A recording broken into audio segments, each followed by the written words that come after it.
Bread at its most basic level can be super simple to make, and you can do it. If you've never made bread before, it can be a little bit intimidating. There's a lot of temperatures to think about. There's this yeast that you have to bloom if you're making standard bread. It's even more complicated if you're making sourdough. And then there's all this proofing time in between, and it takes hours. And I totally get why it feels like a bit much for folks who have never done it before. But I wanted to show you the easiest standard basic white bread recipe that anyone can make. I've taken every shortcut possible, and I'm using a digital scale here, which is the easiest way to bake. You gotta get a digital scale if you want foolproof baking. Step 1 is to measure 325 mils of lukewarm water in a glass measuring jug, and then add in your yeast. This is 3 grams of yeast. This is what's called blooming. The idea here is that you want to let the yeast float to the top and kind of activate. As a shortcut, I don't really ever let it fully bloom. I just put it in the water and let it sit for as long as it takes me to do the next step, and it always works out fine. The next step is to get your flour and salt into the mixing bowl. This recipe calls for 450 grams of white flour. Bread flour is best because it has more protein and it builds a better gluten network, but all-purpose flour works too. Once the dry stuff's in the bowl, you can just pour the yeast and water mixture in on top and give it a good mix.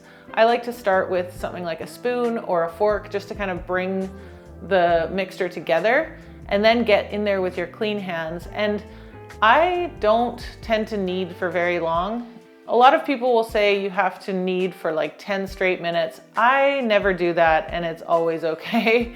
One of the great things about gluten is it develops with kneading, but it also develops with moisture and time. So as this sits and proofs, the gluten is gonna develop on its own.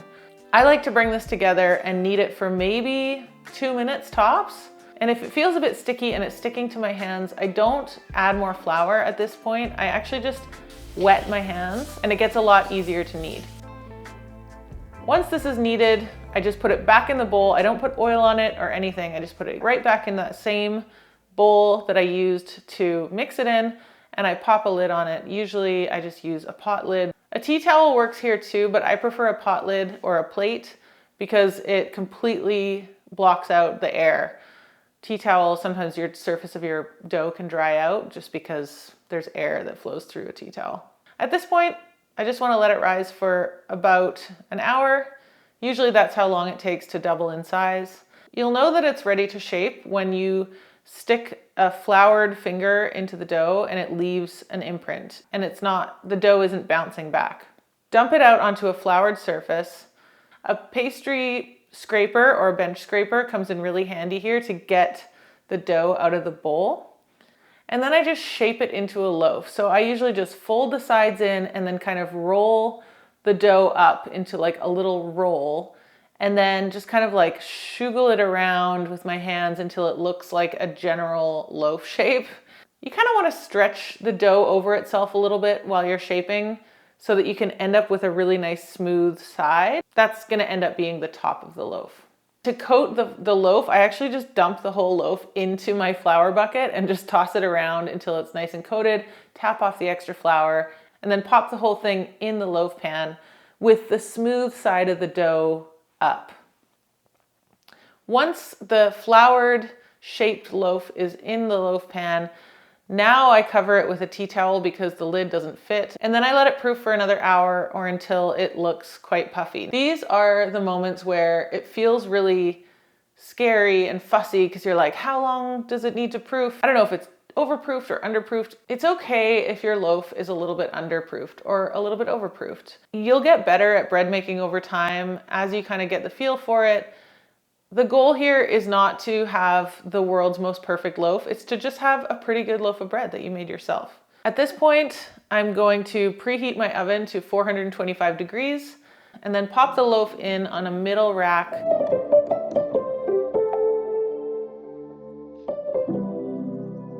For about 35 minutes or so. Sometimes it takes up to 45 minutes depending on your oven. It should pop out of the loaf pan pretty easily if you've floured it nicely. And then if you're not sure if it's done or not, you can knock on the bottom. It should have a hollow sound. Or you can take a thermometer and poke it into the bottom of the loaf or the top, but then you'll have a hole in it. So it's kind of nice to poke it on the bottom, and it should read 200 degrees. I like to let my bread sit for at least an hour after it comes out of the oven. I know that's sometimes not possible, but 20 minutes at least, because at this point it's still cooking. There's a lot of heat inside the loaf. Those starches are still kind of setting, and if you cut into it right now, it'll just be kind of doughy. This is the one I baked here today, and you can see it's not perfect on top. It's a little bit sunken. I really only needed this one for about 30 seconds. I don't really care. I'm really happy with this loaf.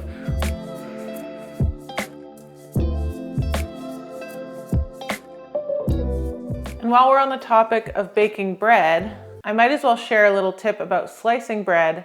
And I can't think of a single person who doesn't have this problem. It's like we're sabotaging our own bread slicing on a day-to-day basis.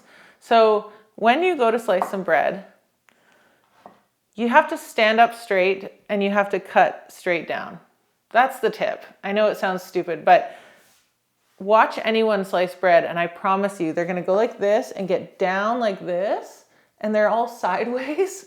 And then the inevitable thing that happens is they slice the bread sideways, and then that's how you end up with crooked bread. So if you stand up straight and you cut straight, you'll have straight bread every time. Perfect. I'm just gonna slice one more here so we can give it a try. Also, you have to be patient when you're slicing bread. You know, use a good zigzag motion. Look at that. Beautiful. That's a beautiful loaf of bread, if you ask me. A little bit wobbly on the top, but hey, I'm fine with it. So let's put something on this. I'm just gonna keep it simple and slap on some butter, because it doesn't really get much better than that.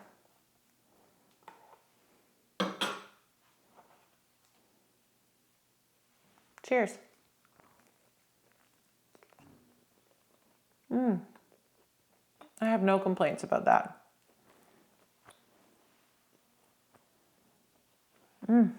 I hope that if you are new to making bread, that this video helped you. Making homemade bread, even when it's not perfect, is so much cheaper and so much better than grocery store bread. If you have any questions about this particular bread method or recipe, let me know in the comments. I'll leave the full recipe in the description below. I hope you give bread baking a try. It's no big deal, and you'll see that, I think, when you start doing it yourself. And if you want another fun and easy baking project, watch this video next, where I show you how to make super easy, fluffy, soft dinner rolls. They're delicious. And I'll see you next time.